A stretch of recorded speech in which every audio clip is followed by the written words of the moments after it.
जय हो। संकेत जी, अगर तीसरा मंगलाचरण आया है तो आने दीजिए। आज काफी लोग हैं यहाँ। विदिशा पाठशाला की बिटिया मंगलाचरण करना चाह रही है। विदिशा पाठशाला, अब वो आकर मंगलाचरण कर दे, लेकिन आप शीघ्रता से करिए, नीचे बहुत सारे लोग हैं।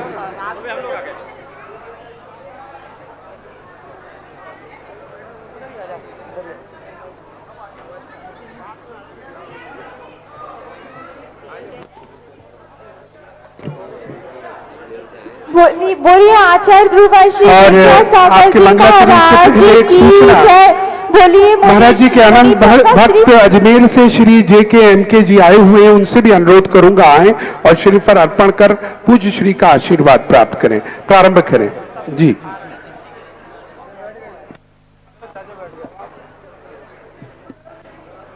भाई साहब दर्शन हो गए, आप टीवी पे रोज 8 दिन एक्सीडेंट हो गया था, आ नहीं पाया। अरे वाह, हाँ हाँ मालूम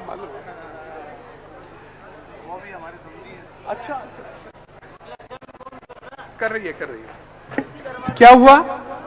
हेलो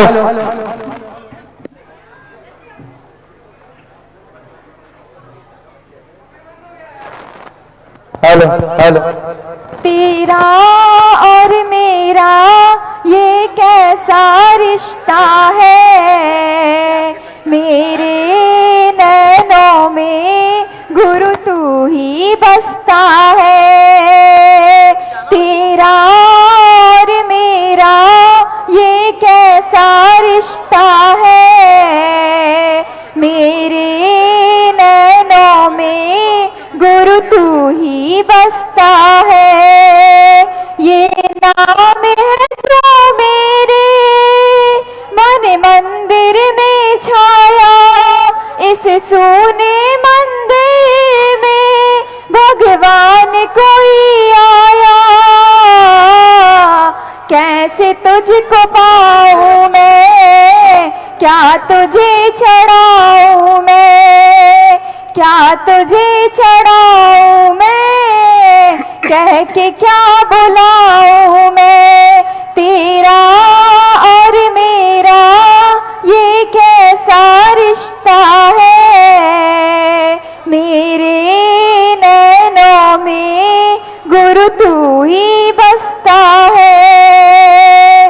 तेरा और मेरा ये कैसा रिश्ता है, मेरे नैनों में गुरु तू ही बसता है। तेरी वो चर्या वो तप संयम करना, हंसते हुए रहना और भूख प्यास सहना, करुणामयी वात्सल्य सदा को देते रहना। जब भी याद आती है मन मेरा तड़पता है, बहता नीर नैनों से और यही कहता है। तेरा और मेरा ये कैसा रिश्ता है, मेरे नैनों में गुरु तू ही बसता है। मेरे नैनों में गुरु तू ही बसता है, मेरे नैनों में गुरु तू ही बसता है। नमस्ते। बहुत बहुत धन्यवाद। जोरदार तालियां। जो लोग मंच पर आए हुए हैं सबसे अनुरोध, सभी लोग नीचे चलिएगा। प्रवचन का समय प्रारंभ हो चुका है। मित्रों, आज विजयदशमी का दिन है और आज विजयदशमी पर कई कहानियां हैं, कई अलग अलग मतों में अलग अलग बातें सुनने को मिलती हैं।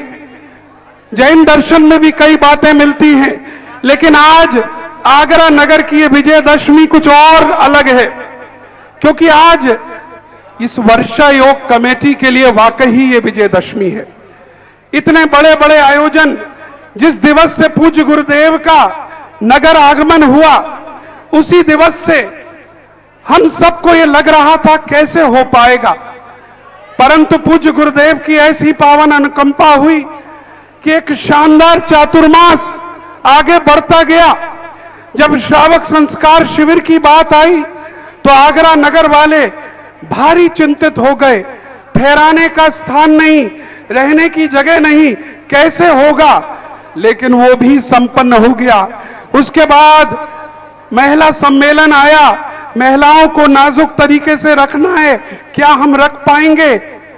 किसी तरह से पता चला वह भी शानदार ढंग से हो गया। लेकिन अभी जो 3 दिवसीय आयोजन आगरा नगर की इस कमेटी ने किया, जिसमें पाठशाला के भारत भर के लोग, सैकड़ों नर नारी बाल बच्चे यहां पर आए, उनको ठहराना रोकना सारी व्यवस्थाएं, 5000 से भी अधिक लोगों को हम बिल्कुल हैरान थे। परंतु पूज्य गुरुदेव का ऐसा आशीर्वाद हम सबको मिला कि वो कार्य भी हो गया। और आज जब विजयदशमी है तो ये आगरा के लिए सही मायने में विजयदशमी का आयोजन है। जरा तालियां बजा दीजिएगा हम आगरा नगर के लोगों के लिए कम से कम। और चलिएगा पूज्य श्री से अनुरोध करेंगे अपनी अमृत में वाणी से हम सभी को अनुग्रहित करें। मंच पर अब कोई भी नहीं चढ़ेगा, सबको रोक दीजिएगा। नमः सिद्धेभ्यः, जय श्री ओम नमः सिद्धेभ्यः, जय श्री ओम नमः सिद्धेभ्यः। सर्वमंगल मांगल्यम सर्वकल्याण कारकम प्रधानम सर्वधर्माणाम जैनम जयति शासनम। पंच परमेष्टि भगवान की आचार्य श्री गुरुवर कुंद कुंद महाराज की, आचार्य श्री गुरुवर विद्यासागर महाराज की।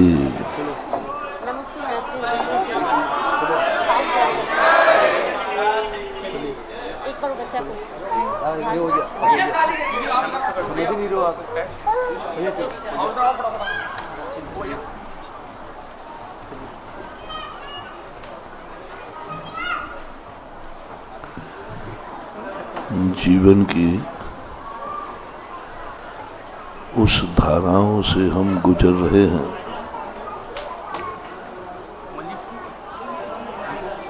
जो धाराएं हमें खुद बनाना पड़ेगा।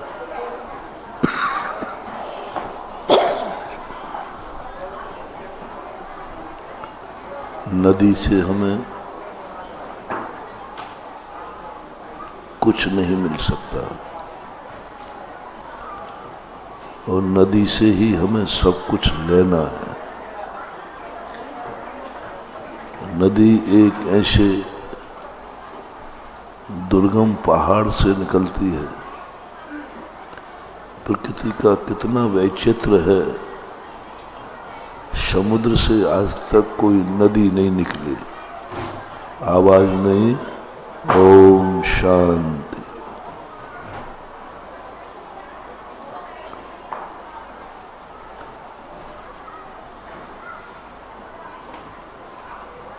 समुद्र से आज तक कोई नदी नहीं निकली,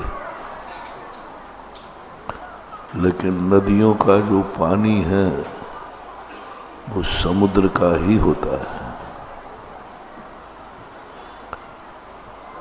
प्रकृति ने एक ऐसी व्यवस्था बनाई, समुद्र से नदी नहीं निकलती, लेकिन समुद्रों में जो पानी, नदियों में जो पानी है वो समुद्र का ही है। इसी प्रकार यह सृष्टि, यह प्रकृति, यह जीवन हमें कुछ भी मिलने वाला नहीं है। कल भी कहा था कि हमारी जिंदगी ऐसी निष्काम जिंदगी है जो प्रकृति ने इस दुर्दशा में पहुंचा दी है जन्म के समय कि तुम सब कुछ से रहित हो, ज्ञान शून्य हो। ज्ञान दिया लेकिन ज्ञान को शून्य कर दिया। जन्मते ही व्यक्ति को मूर्ख बना दिया। जन्मते ही व्यक्ति को इतना मूर्ख बनाया प्रकृति ने कि वो कुछ भी याद ही नहीं रहता उसको। कुछ भी पता नहीं रहता कि मुझे क्या करना क्या नहीं करना। बालक की दशा देख करके दया आती है कि जीव के पास ज्ञान हो करके भी इसके लिए ज्ञान कोई कार्यकारी नहीं, शून्य है। यानी जन्म मिलने से तुम अपनी जिंदगी को बहुत अच्छा मत समझ लेना। तुम्हारे घर में बालक जन्म गया है तो तुम अपने आप को बहुत अच्छा मत समझ लेना। हो सकता है वही बालक तुम्हारा सर्वनाश कर दे, तुम्हें धूल में मिला दे, तुम्हारी इज्जत को, तुम्हारे धन दौलत को, सबको मिला सकता। शास्त्रों में ऐसे बालकों ने,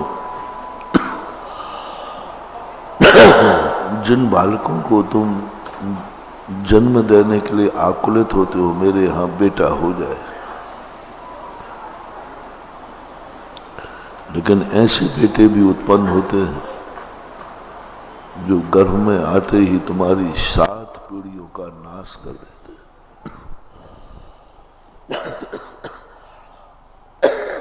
7 पीढ़ियों का नाश। 56 करोड़ की दीनारें जो आपके 7 पीढ़ियों से चल रहे थे, एक जीव के आते ही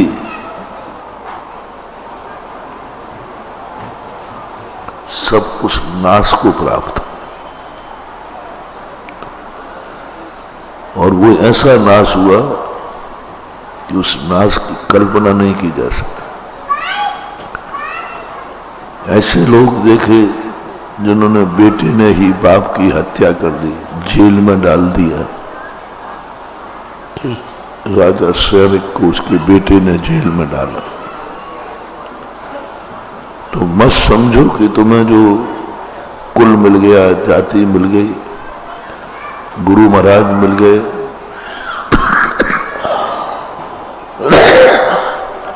भगवान मिल गए, ये सब मिलने से कुछ नहीं होने वाला। समुद्र मिल गया तो ये मत समझना कि हमारी प्यास बुझ जाएगी। समुद्र मिल गया, बहुत प्यासे थे ना, दूर से पानी आकर के देखा, बोले अब कोई खतरा नहीं है, हमें समुद्र मिल गया। नहीं, समुद्र कोई काम का नहीं। समुद्र है, अपार जल राशि है, लेकिन प्यास नहीं बुझेगी। यदि पी लिया तो और नुकसान है। जल हो करके भी प्यास नहीं बुझती है। इसी प्रकार तुम लोग सब बहुत समुद्र हो, तुम जैनी हो, महाजन हो, लेकिन तुम्हारा कल्याण हो ही जाएगा सो जरूरी नहीं। सब कुछ अच्छा मिला है, कल्याण होना बहुत कठिन मालूम। उस बालक को ज्ञानी बनाना बहुत कठिन। माँ बाप को चेतना पड़ेगा, जागना पड़ेगा। बच्चे को जन्म देने से ही तुम्हारा कर्तव्य पूरा नहीं हो गया। बच्चे को जीवन बनाना, बच्चे को जीवन देना, बच्चे को जिंदगी जीना, बच्चा तुम्हारे कुल दीपक बने, बच्चा तुम्हारी शान शौकात इज्जत में 4 चांद लगाए तो ठीक, नहीं तो वही बच्चा तुम्हारा पूर्व भाव का बैरी भी हो सकता है। बहुत पहले मैंने इस पर यहां प्रवचन दिया था,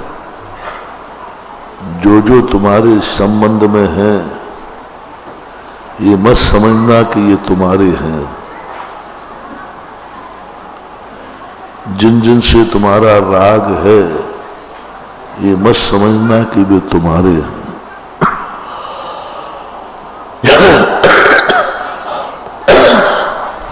जिसको तुम चाह रहे हो ये मत समझना कि वो सब तुम्हारे हैं, वे दुश्मन भी हो सकते हैं। जिसको तुम सबसे ज्यादा प्यार कर रहे हो वही तुम्हारा सबसे बड़ा बैरी हो सकता है। जो दुश्मन द्वेष लेके आता है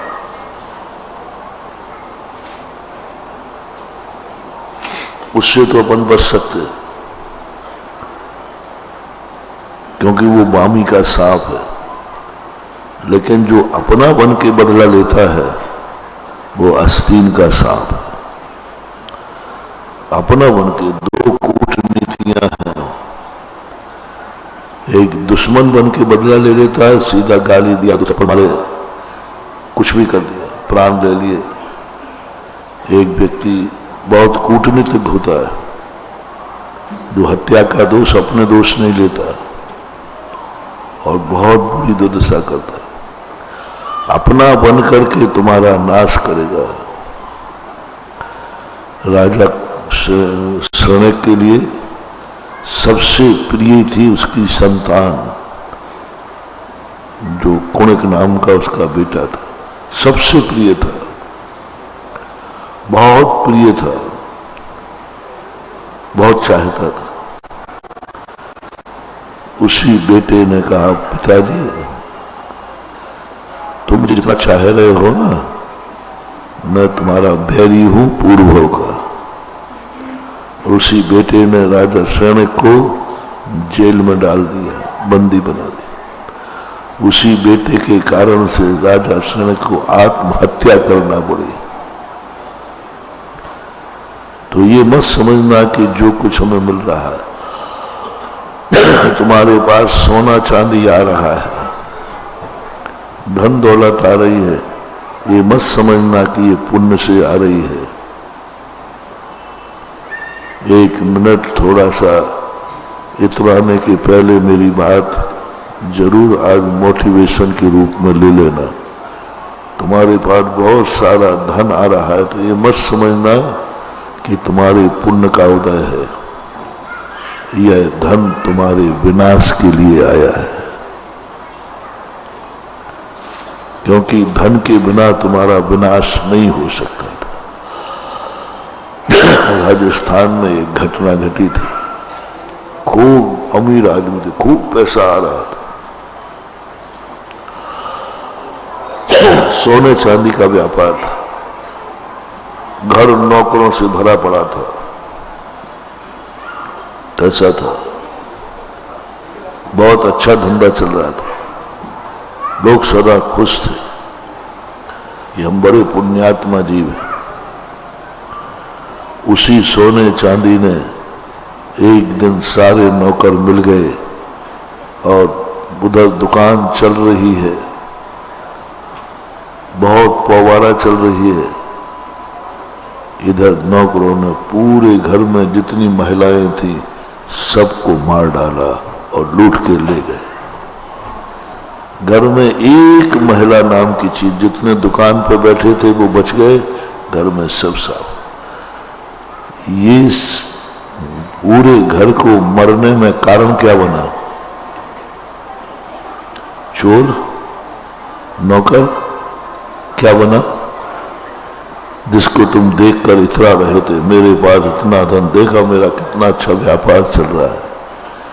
ये संसार बहुत कूटनीतिक है, ये कर्म कूटनीतिक है, इसको दो जम के दो, नहीं तो इसको मारोगे कैसे?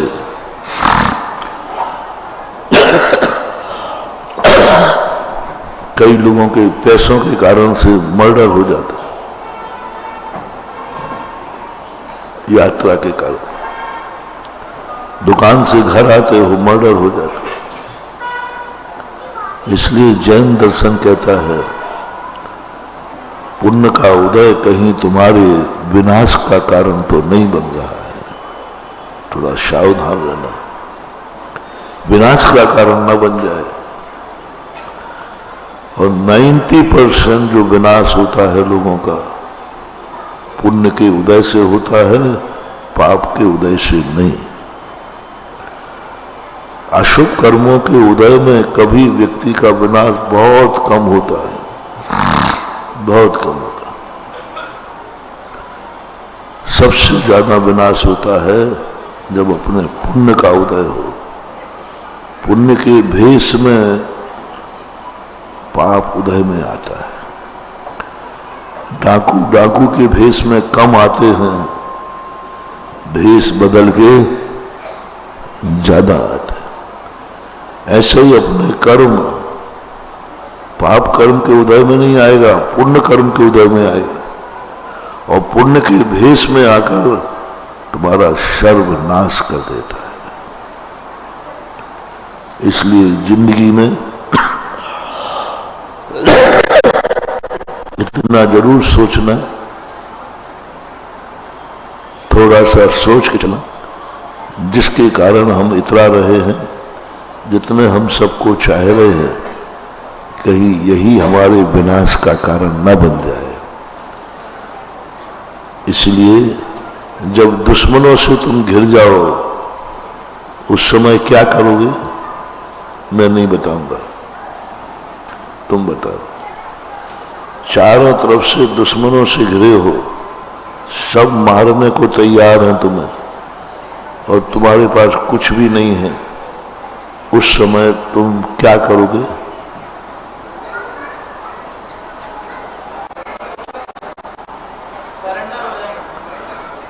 अंदर से क्या चलेगा?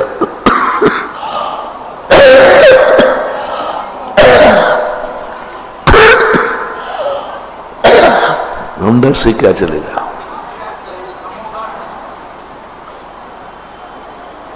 बोलो। तुम जो करोगे वो तुम्हें ही मालूम नहीं है, तुम बेफालतू झूठ बोल रहे हो। मुझे मालूम है तुम क्या करोगे, मेरे भक्त क्या करेंगे उन्हें मुझे मालूम है। उस समय वो मुझे याद करेंगे।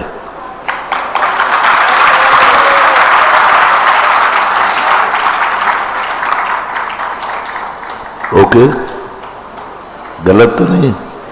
जब चारों तरफ से कोई भी तुम्हारी बचने का उपाय नहीं, दुश्मनों ने घेर लिया है और तुम महाराज के भक्त हो, तो नियम से तुम महाराज को याद करोगे, पक्का है,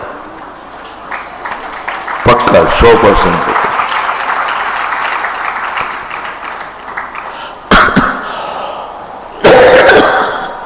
इसलिए मैंने नहीं बताया कि जब दुश्मनों को तुम्हें घिर जाओ तो तुम मुझे याद कर लेना, मैं नहीं बताऊंगा, वो तो तुम करोगे, मुझे विश्वास है।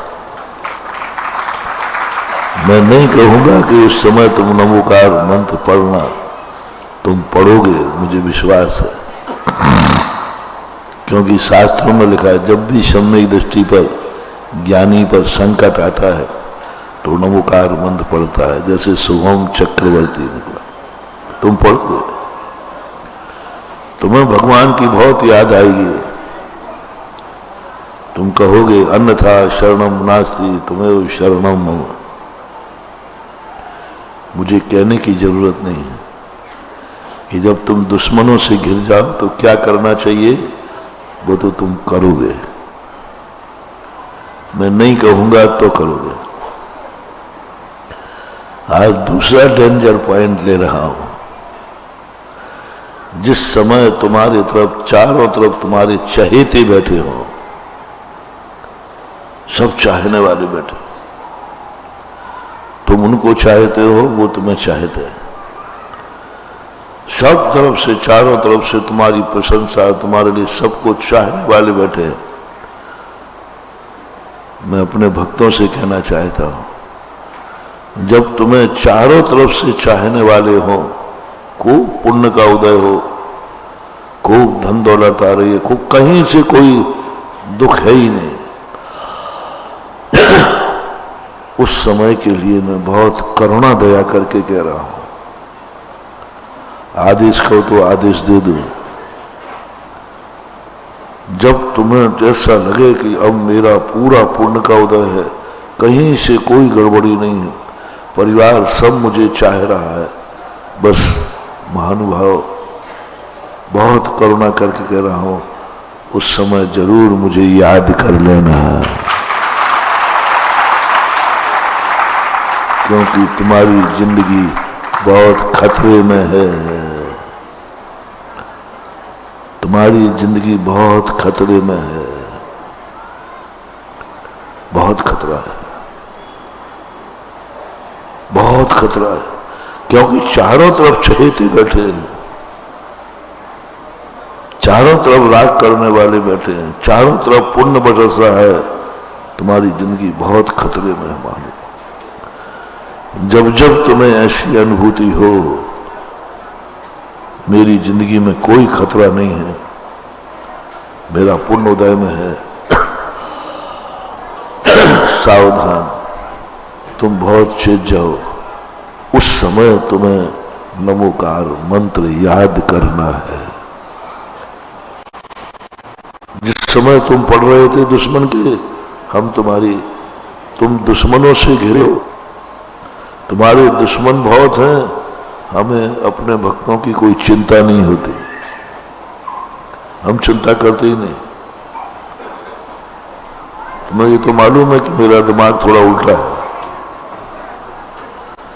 जब मेरा भक्त कहीं से दुश्मनों से घिर जाए, कर्मों की मार से घिर जाए, दुखी हो जाए, बीमार हो जाए, कुछ भी हो जाए,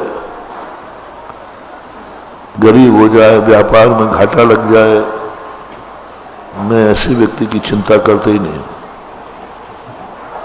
कोई चिंता नहीं करने की जरूरत ही नहीं, क्योंकि उसका कुछ भी बिगड़ने वाला नहीं है।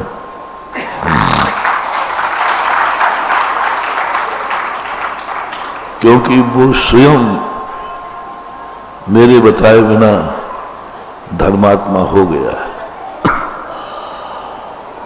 नार के जीवों को कोई उपदेश नहीं देता तो भी सम्यक दृष्टि हो जाते हैं,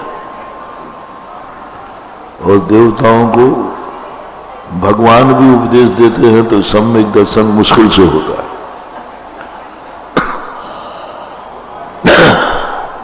आप लोगों को सबसे ज्यादा हम उन लोगों की चिंता करते हैं जो सब तरफ से पवा रहा है। आप लोग सोचते होंगे महाराज बड़े आदमियों के संबंध में ज्यादा क्यों सोचते हैं? बड़े आदमी के संबंध में विचार करते हैं। हमारे दो भक्त हैं, एक गरीब है, एक अमीर है, एक घर से सब तरफ से परेशान है, उसकी तरफ मैं देखता भी नहीं, मैं उसकी कभी सोचता भी नहीं। भक्त है, पक्का भक्त है, मैंने पहले ही देख लेता हूं ये भक्त तो है लेकिन परेशान है,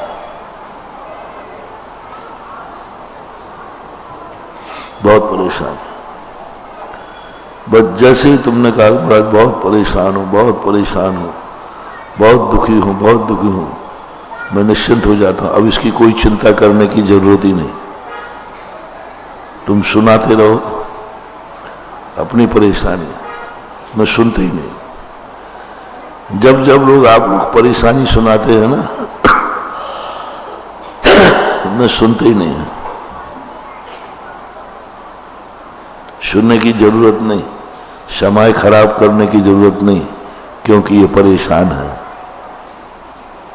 क्योंकि ये देखना उल्टा दिमाग चल रहा है ना मेरा। तुम परेशान हो, मुझे दिमाग चलाने की जरूरत ही नहीं है, क्योंकि आज तक किसी परेशान व्यक्ति की दुर्गति नहीं हुई है। क्योंकि परेशान व्यक्ति को तो हमने खूब देख लिया, जब तरफ उसका ध्यान किया परेशान व्यक्ति मेरा खुद ही याद कर रहा था, महाराज ध्यान कर रहा था, माला फेर रहा था। पता भैया कहाँ गया? बोले महाराज वो तो अभी सम्मेश शिखर जी गया है, श्री महावीर जी गया है, सांगानेर गया है। मैं समझ गया परेशान व्यक्ति यही मिलेगा। दुखी व्यक्ति कहाँ मिलेगा? मंदिर में, तीर्थ क्षेत्र पर शांति धारा करते हुए मिलेगा। मैं खोज लेता हूँ। कोई व्यक्ति परेशान होता है तो मैं सोचता हूँ कहाँ मिलेगा, तो मंदिर में मिलेगा, तीर्थ यात्रा में मिलेगा, माला फेरते हुए मिलेगा, मेरा ध्यान करते हुए मिलेगा, मुझे पुकार रहा होगा कि महाराज जी बस आप ही हो शरण। ये परेशान व्यक्ति के ठिकाने हैं। पुलिस वाले जैसे ठिकाने ढूंढते रहते हैं, हम भी ठिकाने ढूंढ लेते हैं भक्तों के। हम भी ठिकाने मिले, क्योंकि ढूंढना तो सबको पड़ेगा।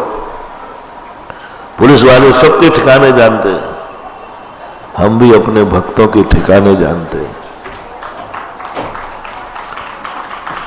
दुखी है, दुखी था, नियम से बहुत अच्छे स्थान पर होगा, अच्छा कार्य कर रहा होगा, क्योंकि दुखी, क्योंकि नीति है दुख में सुमरन, शास्त्र में लिखा है। इसलिए तुम्हारी चिंता तो करने की जरूरत नहीं। और ये भी पक्का है आज तक कोई भिखारी नरक नहीं गया। एक भी भिखारी का शास्त्रों में उल्लेख नहीं मिला, मजदूरों के नहीं मिले, नौकरों के नहीं मिले। यदि सही नौकर है तो कोई बदमाश है, वो बात अलग है, क्योंकि ये कर्म के मारे है। जो वर्तमान में सजा भोग रहा है उसका भविष्य उज्जवल है, क्योंकि एक केस की सजा एक बार ही मिलती। लेकिन सबसे ज्यादा चिंता का विषय है जो ये कहता है महाराज मेरे बहुत अच्छे दिन चल रहे हैं, बहुत बढ़िया चल रहा है, आपकी कृपा से सब ठीक है, मैं घबरा जाता हूं गया काम से। ये यदि गुम गया, सुन रहे हो ना, बड़ा आदमी गुम गया, पीएनसी जैसा, आर के मार्बल पाटनी जैसा, प्रेम जी जैसा, बेनारा जी जैसे,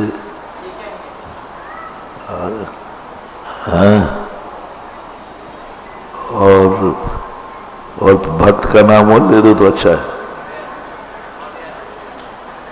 है? मोठिया जी, JKM के बाद भी मोल बैठाए। हाँ क्या तो रहा हूं, मैं सोच रहा ये जितने बड़े बड़े सेठ हैं, यदि ये गुम गए रोम कांप जाता हूं। ये यदि गुम गए तो ये कहीं नहीं मिलेंगे, ये सीधे नरकों में मिलेंगे। गुम गए तो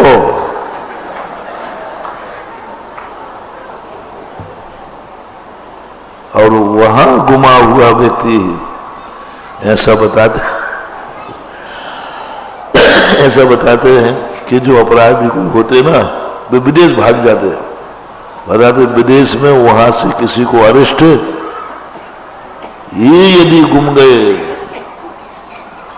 तो फिर इनको तो खोज ही नहीं पाऊंगा, क्योंकि हमारी पुलिस, हमारा ध्यान, हम भी खोज भी लेंगे लेकिन हम वो छुड़ा के वापस नहीं लाएंगे। बहुत बड़ी खोज है, ये न गुम जाए। महावीर स्वामी ने कहा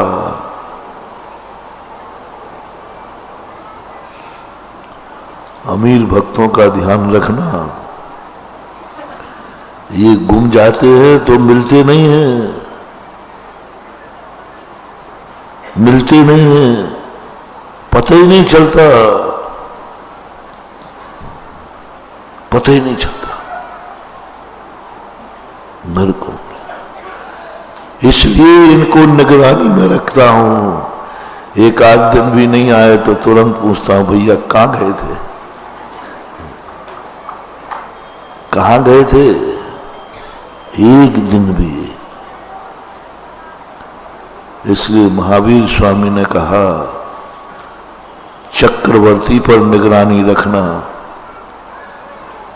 इसको धर्मात्मा बना के रखना, जैसे बने इसको मंदिर में आने का नियम दे के रखना, इसको अपने चारों तरफ रखना, चारों तरफ रखना, इसको संभालो।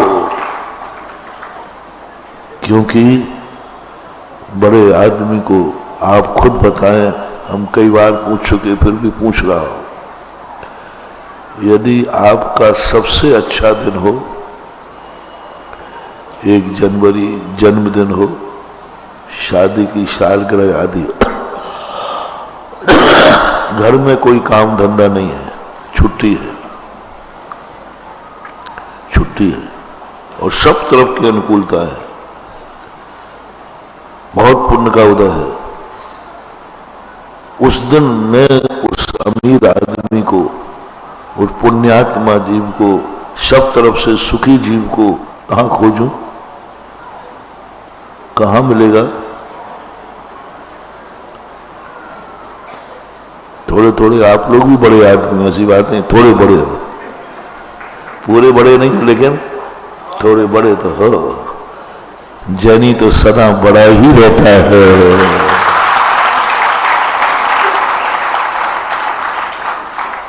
जैनी तो सदा किसी ना किसी बड़ा ही रहता है, इसलिए तुम्हारे ऊपर निगरानी रखना पड़ती है। खतरा कल कहा था, पुरुषन बच्चों को सुनाया था, उन दुखी आदमियों से, उनसे परेशान नहीं हो जिनको गुरु नहीं मिले,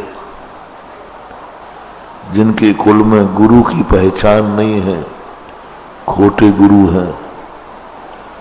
उनसे डर नहीं है जिनके खोटे देव हैं, उनसे डर नहीं है जिनका खोटा परिवार है, उस व्यक्ति का डर नहीं है जिसका पूरा परिवार पीढ़ी दर पीढ़ी शराबी है, जुआड़ी हैं, गंजेड़े हैं, भंगेड़े हैं, रात में खावे, भक्ष खावे, अभक्ष खावे,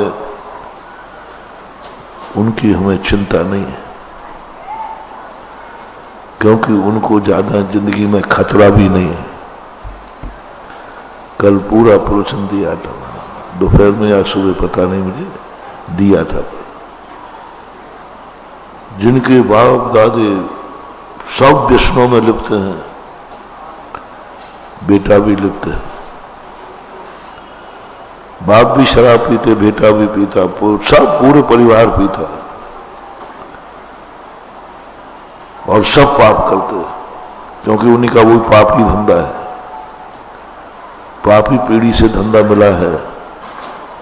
इन जीवों से, इन जीवों को कोई विशेष खतरा नहीं है, इनका ज्यादा ध्यान नहीं करना, ज्यादा ध्यान नहीं रखना, ज्यादा ध्यान नहीं रखना। इनको कर्मबंध भी बहुत कम होता है। जिसके बाप दादे जो पाप करते हों, वही पाप यदि बेटा करता है तो बेटे को पाप का बंध कम होता है। पिताजी डाकू थे, बेटा डाकू बना और बेटे को पाप का बंध ज्यादा होता, कम होता है। पिता रात में खा रहे थे, बेटा रात में खा रहा है, पाप का बंध कम होता है। शेर मांसाहारी है, शेरनी मांसाहारी है और उसका बच्चा मांस खा रहा है, बच्चे को मांस का पाप का बंध कम होता है। तो तुमसे तो अच्छे वे व्यक्ति हैं जिन्होंने पापियों के घर में जन्म लिया। बिल्कुल उल्टा सुनना। तुमसे तो अच्छे वो हैं जिन्होंने नीच कुल में जन्म लिया, क्योंकि नीच कुल में जन्म लेने वाले को नीच कर्म करने पर पाप का बंध कम होता है। रिपीट करता हूं, मोटिवेशन। नीच कुल में जन्म लेने वाला यदि नीच कर्म करता है तो उसको पाप का बंध कम होता है। मांसाहारी शराबी, जैसे शेर है, शेर मांस खाता है, उसका बच्चा भी खा रहा है, तो बच्चे को मांस का बंध बहुत कम होता है, क्योंकि उसकी मां खा रही है, सारा परिवार खा रहा है, सारी जाति खा रही है, उनके साथ खा रहे हैं, उनके गुरु खा रहे हैं, इसलिए उनको बहुत आरक्षण है।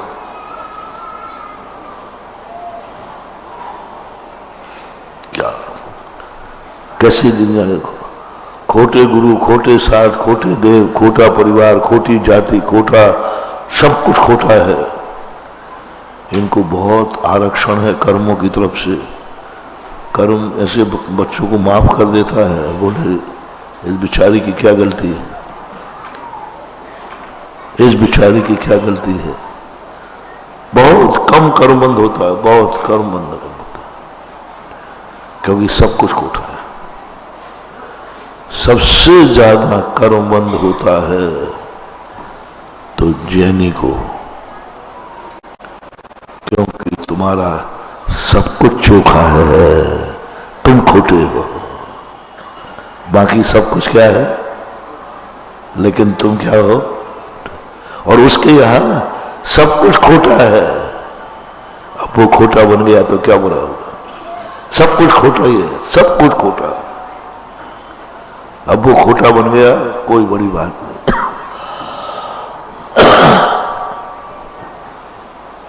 दोनों मोटिवेशन लेना। यदि तुम्हारा सब कुछ खोटा हो, सब कुछ खोटा हो, माँ बाप, परिवार, जाति, कुल सब कुछ खोटा है, किस्मत भी खोटी है, और फिर तुमने कोई खोटा काम किया तो चिंता मत करना, ऐसे खोटे व्यक्ति की जमानत मैं लूंगा और तेरा उद्धार करा दूंगा।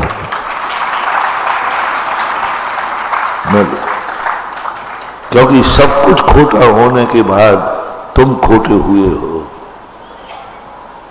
ज्यादा तुम्हें परेशान नहीं करूंगा। जिसका सब कुछ खोटा है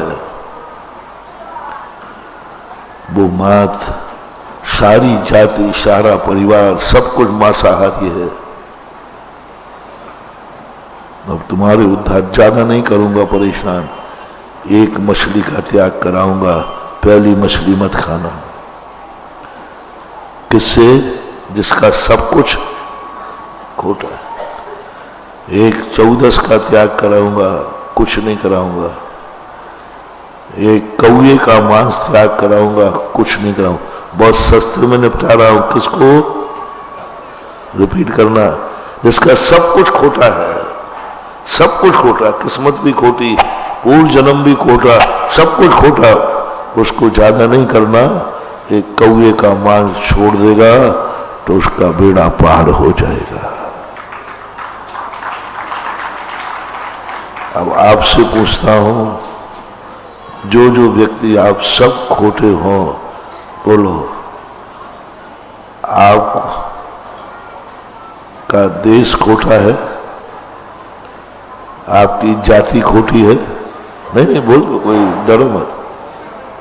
बहुत फायदा है, खोटा कहने में बहुत फायदा है। मूर्ख कह दे मेरा सब कुछ खोटा है, इतने से नियम में बेड़ा पार। हिम्मत करो, सब कुछ खोटा है, हिम्मत करो, छोटे से नियम में स्वर्ग का रास्ता खुल जाएगा। बस तुम्हें ये कहना पड़ेगा मैं क्या कर सकता हूं, मेरा सब कुछ खोटा, मेरी किस्मत भी, मैं नीच हूं, परिवार नीच। बस इतना सा एक फाइल तैयार करो आप, जिसमें सब में खोटा खोटा खोटा खोटा खोटा खोटा लिखना चाहिए। सब कुछ खोटा है हमारे यहाँ, चोखा नाम की कोई चीज ही नहीं। सारी दुनिया भी मुझे खोटे ही मानती है। तुम लिखने के बाद पड़ोसी से पूछना, नगर में पूछना हमारे परिवार के प्रति क्या भाव है, तो वो कहे नगर का सबसे बड़ा पापी खोटा परिवार, सबसे खोटा परिवार। ऐसे खोटे परिवारों को पहले राजा कहां बसाता था? गांव के बाहर, जिसका सब कुछ खोटा था।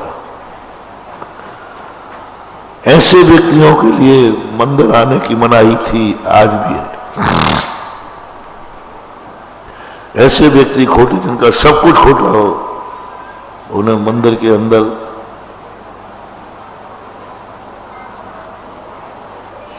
एक व्यक्ति ने मेरे से कहा, बहुत पहले की घटना है, संभव था 91-92 अशोकनगर चतुर्मास। एक सज्जन आए, बोले महाराज जी हम सुधरना चाहते हैं, हम मंदिर आना चाहते हैं, हम आहार देना चाहते हैं, हम अभिषेक करना चाहते हैं। मैंने कहा ठीक है, ये बताओ आपका परिवार कैसा है? बोले खोटा है, सब कुछ बुरे कर्म होते। आपका व्यापार कैसा है? बोले खोटा है, मांसाहार का खोटा है। तुम्हारी किस्मत कैसी है? बोले खोटी है, तभी तो हम ऐसे नीच कुल में पैदा हुए। तुम्हारा खान पान कैसा है? पूछो ही मत, सब खोटा है। हमारे रिश्तेदार खोटे, हमारों को सब खोटा। मैंने कहा तुम्हें मंदिर आने की जरूरत नहीं है, तुम एक खोट छोड़ दो, तुम्हारा जो मंदिर आने वालों का भी कल्याण नहीं है, वो कल्याण तुम्हारा हो जाएगा। मत करो कि मेरा कल्याण कैसे होगा जब मुझे अभिषेक करने नहीं मिलेगा, मंदिर नहीं आने दोगे तो कैसे? निम्न जाति के लोग थे, मैंने तुम्हें जरूरत ही नहीं है, क्यों मंदिर आते हो? तुम्हें मंदिर नहीं आना, तुम्हें अभिषेक नहीं करना, आरक्षण है तुम लोगों के लिए। खोटे परिवार का व्यक्ति सुधरना चाहे तो उसे मंदिर आना जरूरी नहीं, अभिषेक करना जरूरी नहीं, पूजन करना जरूरी नहीं, कुछ नहीं करना, बस एक खोट छोड़ने की शुरुआत कर दो, तुम्हारा बेड़ा पार है। एक व्यक्ति बहुत अच्छे थे, प्राचार्य थे, पूज्य गुरुदेव के पास आए। उनको महसूस हुआ, उन्होंने खुद आलोचना की, महाराज हमारा सब कुछ खोटा, किस्मत सब कुछ खोटी। अब मेरा मन बन रहा है कि मैं जैन बनूं, क्या आप मेरे से आहार ले लोगे? क्या आप भगवान का अभिषेक करने दोगे? यही प्रश्न बहुत पहले पूज्यवर शांति सागर महाराज के समय उठाया था, बहुत जबरदस्त उठा था। तो आचार्य ने कहा तुम्हें ये महसूस हो गया कि मेरा सब कुछ खोटा है? बोले हाँ महसूस हो गया। तुम्हें पता चल गया कि मेरा नीच कुल है, नीच जाति है, मैं खुद नीच हूं? बोले चल गया, मेरी किस्मत नीच, सब कुछ नीच है। अंदर से पता चल गया? बोले चल गया। विकल्प मत करो, ऐसे लोगों को मंदिर जाने की जरूरत ही नहीं, अभिषेक की जरूरत नहीं, आहार देने की जरूरत नहीं, तुम्हारा वही काम आहार देखने से हो जाएगा। बोले क्या गजब। सीधा अपन कहते नहीं, हरिजनों का प्रवेश वर्जित है, अभी झगड़ा डंडा हो जाए, अभी धड़ क्या गुरुदेव ने क्या? बोले क्यों, तुम्हें कल्याण करना है ना? बोले हाँ कल्याण करना है। तो आहार देना, तुम आहार देना चाहते हो या कल्याण करना चाहते हो? बोले कल्याण करना चाहता हूं। तो मैं तुमसे कह रहा हूं ना, इनके आहार देने वालों का कल्याण जो होगा तो मां देखने मात्र से कल्याण हो जाएगा। हमसे मतलब है कि तुम्हें मंदिर में आने की जरूरत ही नहीं, कल्याण करना है मंदिर में कि दादागिरी दिखाना है, नहीं हमारा तो कल्याण होना चाहिए, तो मंदिर के दरवाजे मानस स्तंभ के दर्शन कर लो, तुम्हारा कल्याण वही होगा जो अंदर पूजा करने वालों का होगा। मां दरवाजे पे आकर भगवान का दर्शन कर लो। वो सही मुमुक्षु था, सही धर्मात्मा था। उसने कहा महाराज बिल्कुल ठीक, हमें तो कल्याण करना है, बस यही आकुलता होती थी कि मैं अभिषेक नहीं कर पाऊंगा, हार नहीं दे पाऊंगा, तो मेरा कल्याण कैसे होगा। क्या महानुभाव उसने नियम लिए। शाम होने के 48 मिनट पहले भोजन कर लेता है,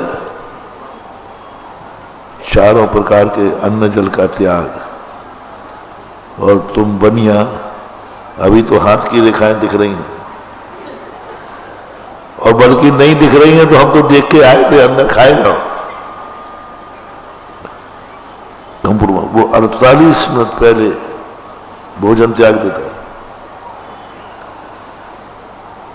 48 मिनट के पहले 47 मिनट में, हर 47 मिनट में पानी छान के पीता है।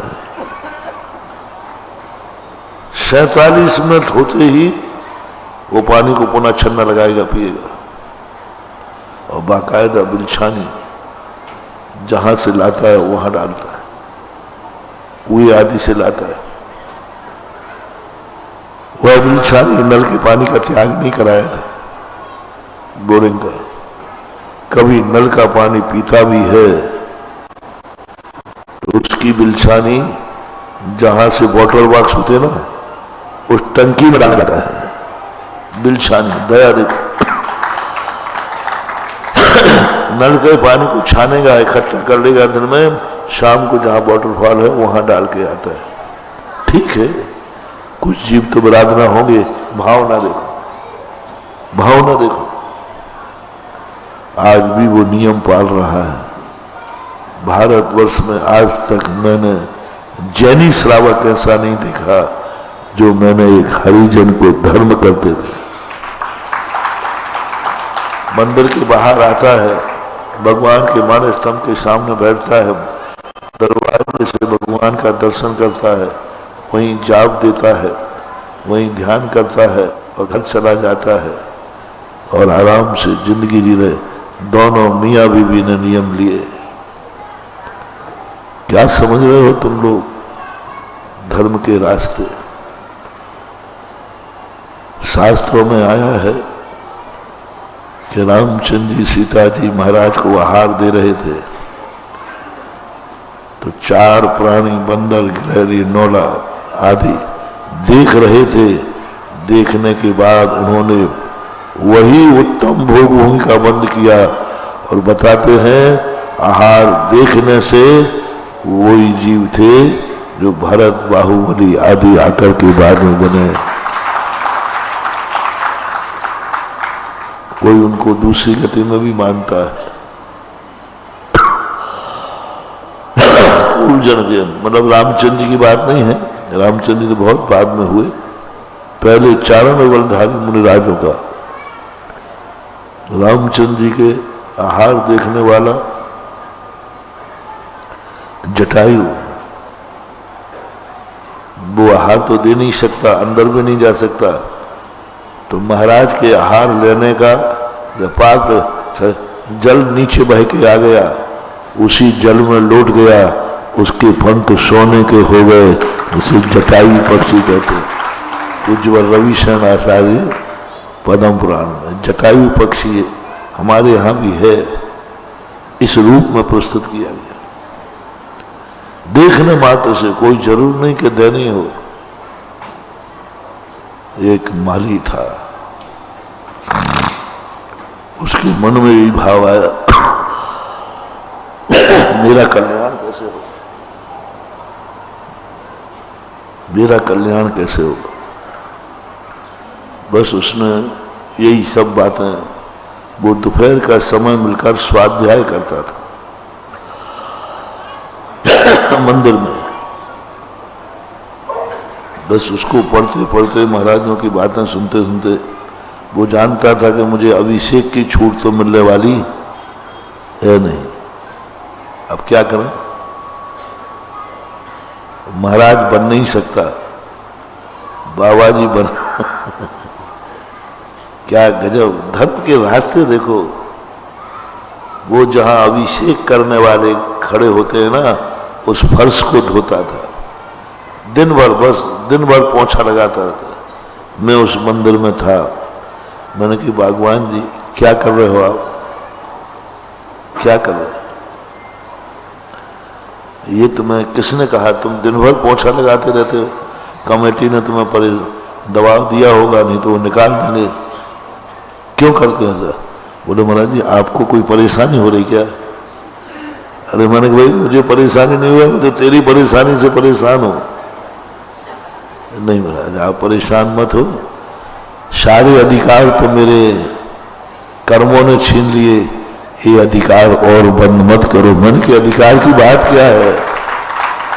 बोले मैं न भगवान से ही कहता हूं भगवान इस भाव में तो आप तक मैं पहुंच नहीं पाऊंगा, आपका अभिषेक नहीं कर पाऊंगा, लेकिन आपका अभिषेक करने वाले जहां खड़े होते हैं उस फर्श को धोने का अधिकार तो मेरा है। और उतने स्थान को वो पहुंचता और गंदोदक लगाता और उस पानी को ऐसे ही नहीं फेंकता जिस गंदोदक को तुम सराहते हो वहीं दूसरे स्थान पर बड़े विनय के साथ फेंकता था। किनका गंदोदक था वो? जहां भगवान के अभिषेक करने वाले खड़े होते हैं। बोलो आप लोग बोलो, उसके पुण्य की बात बोलो और तुम जैनियों की बात बोलो, किसको पुण्य ज्यादा है उसकी भी शुद्धि देखो। इसलिए ये मत समझ लेना कि अपने आप को कभी, इसलिए आप लोगों से फिर मैं कह रहा हूं एक बार बोल दो हमारा सब कुछ खोटा है। झगड़ा टंटा कहता हूं, मैं भी परेशान हूं तुमसे, क्योंकि जैनी कहते ही मैं पीछे पड़ता हूं। अभिषेक कर, धोती दुपट्टा पहन, महाराज को हाथ दे, ये कर वो कर, दान दे, ये सब परेशान हो गया। तो मैं भी शांति से बैठूंगा और तुम भी बेटा शांति से रहना, और तुम्हारा कल्याण करने की गारंटी मैंने दी। जो जैन बन करके कल्याण नहीं होगा, जो चोखे बनने के बाद चोखे कुल, चोखी जाति, चोखे परिवार में जन्म लेने से फिर भी दुर्गति हो सकती है, लेकिन तुम सब कुछ खोटा कह दो, बस गुरु को भी खोटा कहना, भगवान को भी खोटा कहना, शास्त्र को भी, सब कुछ महाराज हमारा तो खोटा ही है, पूरी कुएं में भांग पड़ी है। मान जाओ मेरी बात, इतने से मामले में मंदिर ही नहीं आना, बाहर खड़े रहना, जय भगवान जय जिनेंद्र, बस काम हो जाए, काम हो जाए। झूठ बोलूंगा नहीं, सस्ता सरल रास्ता बता रहा हूं। तुम ये मत समझना कि मैं कोई तुम्हें फैंसी ड्रेस कर रहा हूं, मैं सच्चा रास्ता जिनवानी की गद्दी पर बैठा हूं। यदि आपको जैन धर्म की कोई भी क्रिया भार लगती हो, कल्याण तो करना है, लेकिन महाराज जी चर्या बहुत कठिन, मेरे से नहीं होता अभिषेक पूजन, मैं नहीं दे पाऊंगा आहार दान। आपकी आहार दान देने में बहुत कठिनाई है। आपके वो जो नाटक है ना, नाटक वो प्राण लेते हैं, बाकी तो कोई बात नहीं। तो बस एक बात कर लो आप, ये सब झंझट से दूर ऐसा भाव करो, अगला भाव है भगवान मेरे खोटे कुल, खोटी जाति, खोटे परिवार में हो, जहाँ खोटे देव, खोटे गुरु, सब कुछ खोटे खोटा मिले, फिर आ जाना मेरे पास, मैं बहुत सस्ते में कल्याण करा दूंगा। बस जन्मजात पीढ़ी दर पीढ़ी तुम्हारे गुरु, तुम्हारे भगवान तुम्हारे साथ, इतना कहना है, ज्यादा गड़बड़ नहीं करूंगा। महाराज जी ये सब खोटे हैं, समझ में नहीं आ रहे, अपनी जाति कुल को खोटा, बस फिर देखो मजा। कौन कौन फार मर रहा है? बहुत सस्ते में बहुत परेशान हो गए हो तुम, हम शादियों से परेशान हो, इन मंदिरों से परेशान हो, जैनी का बहुत कठिन है। मुनि महाराज हम परेशान है, मान लो हमसे पूछो महाराज जी आप क्या है? मैं मुनि महाराज उनसे भी कह रहा हूं कि पंचम काल में यदि तुम मुनि पद से उब गए हो, मुनि पद यदि बुरा लग रहा है तो कुछ नहीं करना, तुम तो इतने कह दो मैं नीच कुलीन हूं, बस इतना ही सा कहना है। इतना सा कहते ही थोड़ा सा नियम दूंगा और वहीं मिलोगे जहां अच्छे महाराज मिलते हैं, वहीं मिलोगे, 16वें स्वर्ग में मिलोगे। मुनि बनने की जरूरत ही नहीं पड़ेगी। आरक्षण सब जगह है जी, राजनीति में नहीं, हमारी धर्म नीति में भी आरक्षण है। जैसे राजनीति में तुम्हें, धर्म राष्ट्र नीति में तुम्हें ये फार्म भर के देना पड़ेगा कि हम हरिजन है, वो बोलते ना ओबीसी या क्या बोलते हैं नाम, ये देना पड़ेगा, फिर आपको आरक्षण छूट 35% में पास, सब ऐसा ही। अब आपसे पूछता हूं, पहले मेरे से पूछो, आप अपने संबंध बताओ। तो मैं तो अपने संबंध में, मैं अपनी मुनिचर्या में अवभाग्य मानता हूं, कहीं से ऊबा हुआ नहीं हूं। मैं तो और चाहता हूं इससे और कठिन परीक्षा हो गए, इससे ज्यादा और कठिनाई आवे। मुझे ऊपर जो कठिनाई है अभी मजा नहीं आ रहा है, जितने उपसर्ग आ रहे हैं, ये कौन सा बाएं कहते ना, ये काम तो बाएं हाथ की चुटकी का काम है, मजा नहीं आ रहा। उपसर्ग और परिसर प्रतिकूलताएं जो आ रहे हैं, इससे 100 गुनी प्रतिकूलता भी आती जाएंगी, तब भी मैं अपने आप को भाग्यशाली मानूंगा। 1 गुनी नहीं, 100 गुनी। अभी 100 गुनी तो आई ही नहीं, अभी तो यूं चुटकियों पे कोई परेशानी नहीं है। आज तक मुझे किसी मुनिचर्या पालन करने में कभी परेशानी नहीं आई। मैं तो हर चर्या पालन करने में अपने आप को भाग्यशाली मानता हूं। सामायिक में बैठता हूं तो याद लगता है मैंने कितने पुण्य किए, इस कलयुग में भी मुनि बनकर सामायिक कर रहा।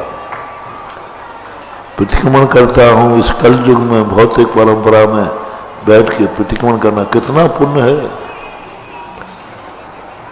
कितना पुण्य है।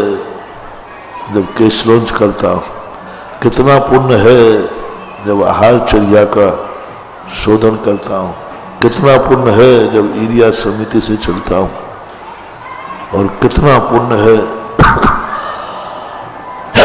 जब जिनवाणी के पन्नों का स्वाध्याय करता हूं। और जिनवाणी के जब पन्ने पढ़ते ना, इतना आनंद आता है, भगवान पढ़ लो। तुम लोग कहते महाराज जी आप घड़ी का ध्यान नहीं रखते, घड़ी का ध्यान क्या खाक रखें, जिनवाणी पढ़ने में इतना आनंद आ रहा है कि दिन भर पढ़ता रहो। क्या यदि बोर हो रहा हूं, परेशान हो रहा हूं, तुम तो कहते ना परेशानी की रात काटे नहीं कटती, काटने से हमें तो परेशानी है ही नहीं, हमें तो स्वाध्याय में आनंद आता है। 1 घंटे हो जाए, 1.5 घंटे हो जाए, 2 घंटे हो जाए, और दिन भर भी चलता रहे तो मैं कभी ऊबने वाला नहीं। कितने ग्रंथ मैंने दोबारा पढ़ लिए, लेकिन ये भाव नहीं आता। ये तो मैं पढ़ चुका हूं, भक्तांबर पाठ में पढ़ता हूं, बहुत बार पढ़ता हूं, लेकिन आज तक कभी ये नहीं लगा कि इसको तो बहुत बार पढ़ लिया। जब भी पढ़ता हूं किसी ना किसी श्लोक में कोई नए शब्द पर उपयोग चला जाता है और लगता अरे ये तो मैंने पढ़ा ही नहीं था, इतने बार पढ़ लिया, पढ़ा ही नहीं था, ये तो मैं छूट ही गया।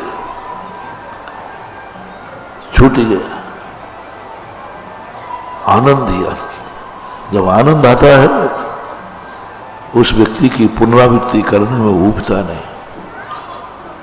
हमारे पूज्य गुरुदेव के एक बार बहुत पहले द्रव्य संग्रह का अनुवाद किया था। पूज्य ज्ञान सागर महाराज जी रहे होंगे उस समय। वो कापी हम लोगों को मिल गई, तो हम लोगों ने आचार्य से ये आपका अनुवाद है, इसको छापने के लिए श्रावक कह रहे थे, दूं? आचार्य ने बताओ कौन सा। उन्होंने पढ़ने के बाद कहा, बोले अभी नहीं,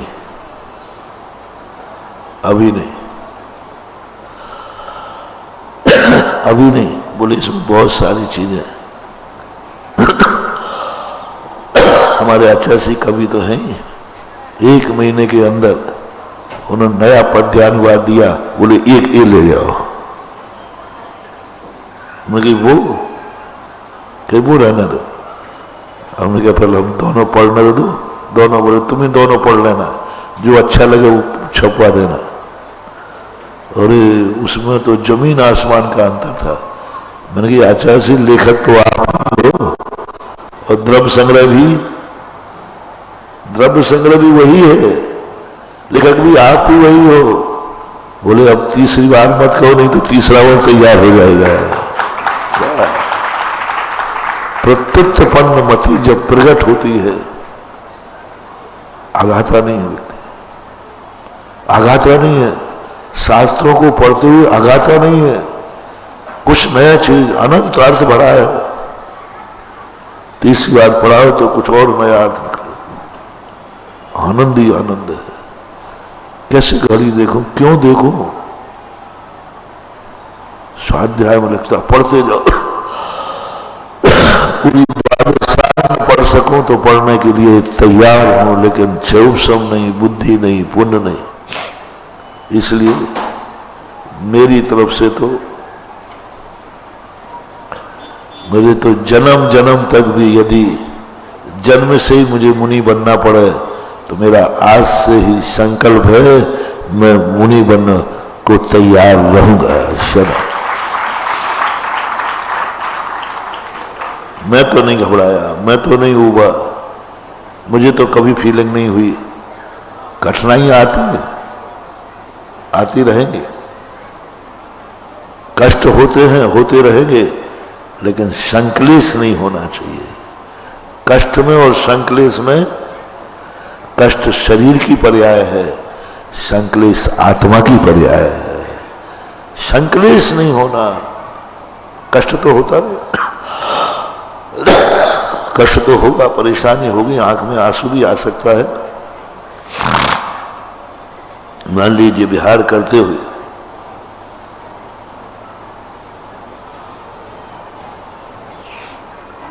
पैर छिल गया, उसमें कंकड़, बहुत तेजी से कंकड़ लगा और चीख निकल गई।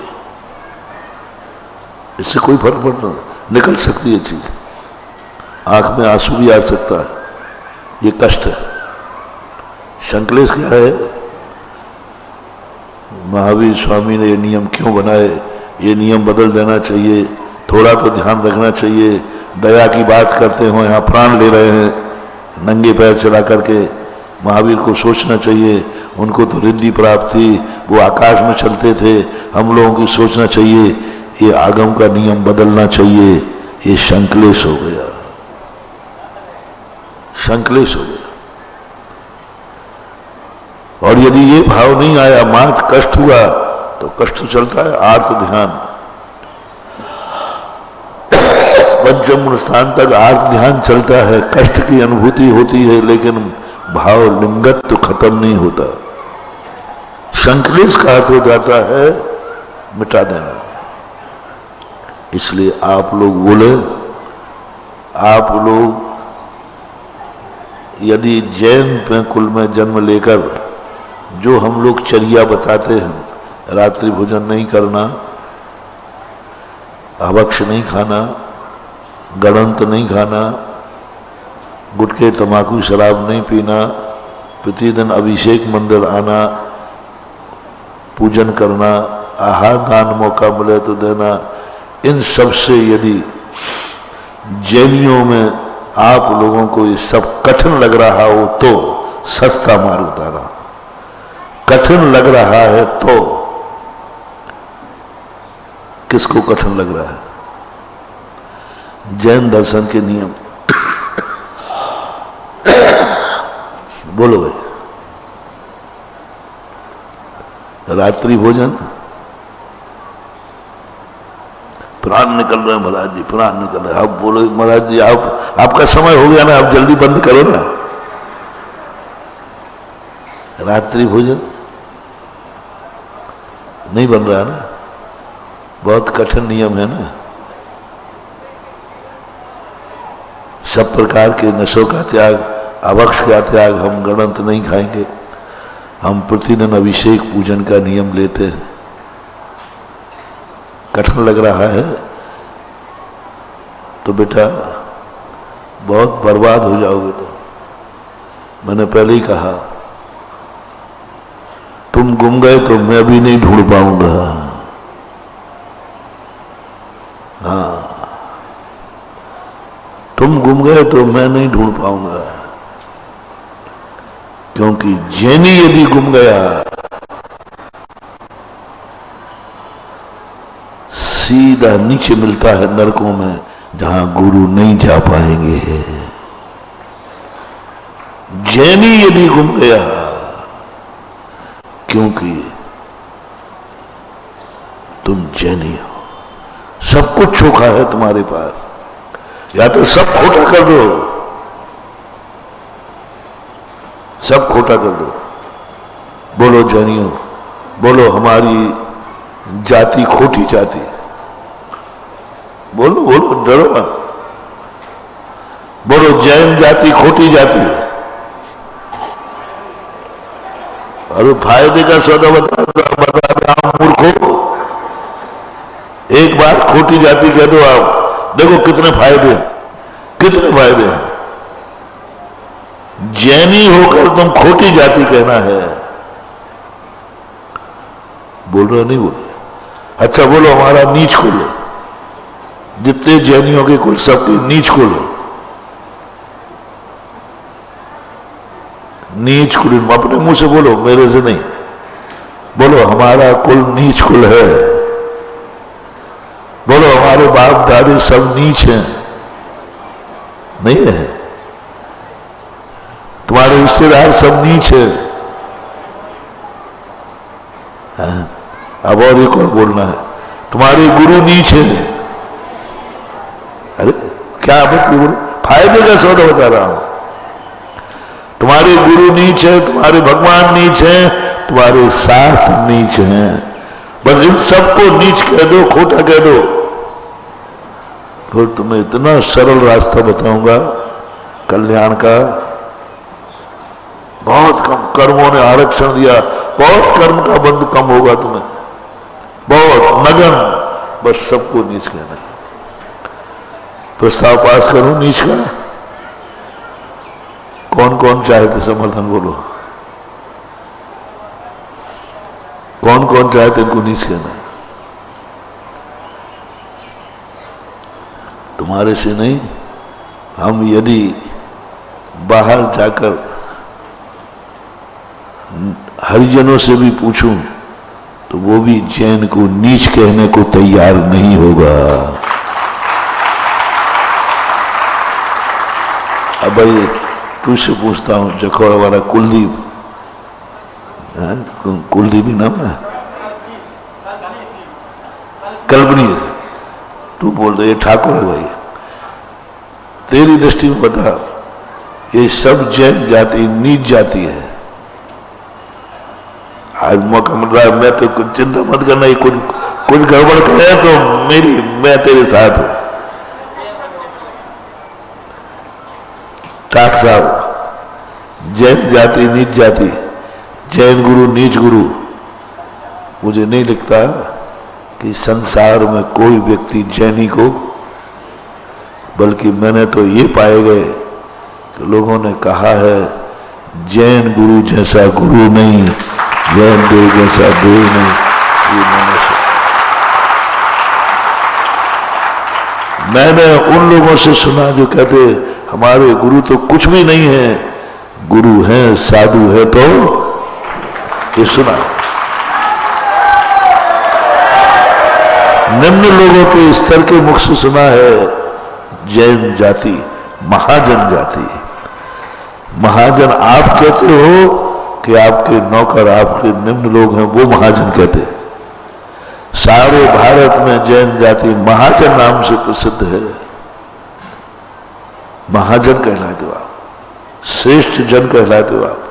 सब लोग अच्छी दृष्टि से देखते हैं। किसी को प्लाट यदि जैनी की बाजू में मिलता है तो बड़ा खुश हो जाता है। कोई बात नहीं, पड़ोसी में महिलाएं भी सब कहते आजू बाजू किसका प्लाट है, और दोनों तरफ जैनी है, तो वो कहते फिर क्या पूछने की जरूरत है। यानी ये रेपुटेशन है कि आजू बाजू जैनी है, कोई खतरे की बात नहीं है। तो ये हमारी रेपुटेशन। अब प्रस्ताव पास चोखे का खारिज हुआ, खोटे का खारिज हुआ कि चोखे का? खोटे का। अब आ जाओ बेटा लाइन पे। अब तुम्हारे लिए जो कल की बात कही थी आज भी वही कही। अब तुम्हारे लिए कैमरे लगे हैं, तुम मत गुम जाना, जैनी न गुम जाए, बड़ा आदमी न गुम जाए, इन पे निगरानी रखो। एक दिन भी मंदिर नहीं आया बड़ा आदमी, निगरानी रखो, गुमशुदा की रिपोर्ट लिखाओ, नहीं तो मिलेगा नहीं खोजे से, बड़ा आदमी नहीं गुम जाए। अब आप लोग सब अपने आप को बड़ा मानते हैं, मैंने पहले ही कह दिया, तो नियम दो, नियम लो। मैं देव शायद गुरु के रजिस्टर से कभी गुम नहीं होऊंगा, प्रतिदिन हाजिरी दो। तुम्हें इसलिए मंदिर नहीं बुलाया जा रहा है कि भगवान को अभिषेक कराना है, तुम्हें इसलिए बुलाया है तुम बड़े आदमी हो, अटेंडेंस भरना है, अभिषेक करना, अटेंडेंस भरना है। भगवान मैं अभी आगरा ही में हूं, कहीं गया नहीं हूं। हर चीज की अटेंडेंस भरना, निगरानी पर रहना चाहिए 24 घंटे। समय आपका हुआ है, अपन चर्चा करेंगे, क्योंकि सबसे ज्यादा 6 तरफ से खतरा चल रहा है महाजन के ऊपर, जैनी के ऊपर। गोष्ठी के पहले हमारा यही प्रसंग था, सबसे ज्यादा खतरा में इस युग में है तो जैनी, और सबसे ज्यादा खतरा में कोई है इस समय तो जैन गुरु, क्योंकि वो सर्वोच्च है। इसलिए थोड़ा नीचे उतर जाएं तो इनके भी खतरे बंद हो जाएंगे, सब खतरे बंद हो जाएंगे, बस थोड़ा सा नीचे उतरना पड़ेगा। महावीर भगवान के मित्रों, एक बार जरा बोल दीजिएगा, गर्व से कहो हम जैन हैं, हम जैन हैं, हम जैन हैं। बस गर्व रखना, क्योंकि आगे की जो बात कही है गुरुदेव ने, खोटे बनने के लिए पूरे रास्ते खोल दिए गए हैं। रात्रि भोजन करिए, महाराज उल्टी बात करते हैं, सीधी बात तो कहते ही नहीं है। और मैंने देखा उल्टी बात जल्दी समझ में आती है अपन सबको। रात को खूब भोजन करो, लेकिन जैन मत कहो। अभी जो नारा आपने लगाया ये कभी मत लगाना, इधर उधर कहीं भी जाओ भटको, लेकिन जैन मत कहना अपने आप को कभी। अगर आपने अभी जो नारा लगाया गर्व से कहो हम जैन हैं, तो जो गुरुदेव मार्ग बता रहे हैं उस मार्ग को अपनाओ, जो महावीर का मार्ग हमें बता रहे हैं उस मार्ग को बताओ, नहीं तो खो जाओगे, ढूंढना मुश्किल हो जाएगा। चलिएगा, आज हमारे मध्य श्रीफल अर्पण करने की श्रृंखला में आगरा नगर की ही कालिंदी विहार की शैली आई हुई है। आगे की तरफ आ जाए, आगे आ जाएं, और साथ में आज देवनगर शैली भी है, आगे की तरफ आ जाएं वो भी।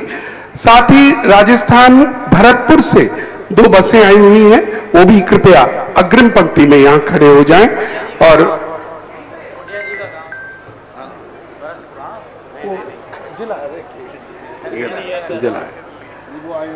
चले मंच पर आने का प्रयास न करें, कृपया यही नीचे साइड में आ जाएं, सब साइड में आगे को आ जाएं, बिल्कुल आगे आ जाएं, श्रीफल ले लें। पहले आचार्य श्री का सभी लोग खड़े हो जाइएगा, अपन अब सब अर्घ्य चढ़ाएंगे। जिन लोगों को श्रीफल अर्पण करना था हमने आगे बुला लिया है, वो आगे आ जाएं और कृपया करके सबसे पहले अब आचार्य श्री का अर्घ्य अर्पण करेंगे। भावों की निर्मल सरता में अब गावन करने आया हूँ, मेरा सारा दुख दर्द हर ये अर्घ बैठने लाया हूँ। हे तपोवत ही आराधक ही योगीश्वर ही महासन, यही अरुणता में ना देख सके युग युग तक आगामी बसन। ओम ह्रीं श्री 108 आचार्य प्रसाद मुनिंद्र अनंत प्राप्त पूर्वांग पांति स्वाहा। आइएगा, अब पूज्य मुनि श्री का अर्घ अर्पण करेंगे। जो अर्घ लाएं, श्रीफल लाएं, हाथ देखिए, मंच पर आने का प्रयास न करिएगा। हमारी व्यवस्था को थोड़ा ठीक करिएगा। आप लोग पीछे रहिए, सब पीछे रहिए, सब पीछे रहिएगा। नरेश जी सबको पीछे रखिएगा। और पूज्य श्री का अर्घ चढ़ाएंगे, हाथों का श्रीफल बनाने, जिनके हाथ में चलिएगा, प्रारंभ कीजिएगा। हाँ। हे सुधा सागर दयालु मुझको जीवन दान दो, सर उठा कर चल सकूं ऐसा मुझे सद्ज्ञान दो, आ सकूं तेरे निकट ऐसा सरल संतान दो, शीघ्र तर जाए भगवत यही मुझे वरदान दो, नाम ही जपता रहो जीवन तराने के लिए, भेंट में कुछ भी नहीं लाया चराने के लिए, भेंट में कुछ भी नहीं लाया चराने के लिए। ओम ह्रीं सुधा सागर मुनिंद्र अनंत पद प्राप्त अर्घ्यं पांति स्वाहा। नमोस्तु भगवान, नमोस्तु महाराज जी, नमोस्तु मुनिराज। और आइए जिनवाणी स्तुति के साथ कार्यक्रम को विसर्जन की ओर ले चलते हैं। जिनवाणी स्तुति के लोग भी आगे आ जाएं। हाँ चलिए। जग तलवारी जग जड़ मदपान मोहरी, जन्मड़ हारी गढ़ हरे हारी, जन्म जरावे हरी, तीर्थ पराणम दिव्य जड़ंजो पड़े से नये धारे, वाणम सुख नरतम धरे, सासद मुख पद पावे। 9 बार नवकार मंत्र।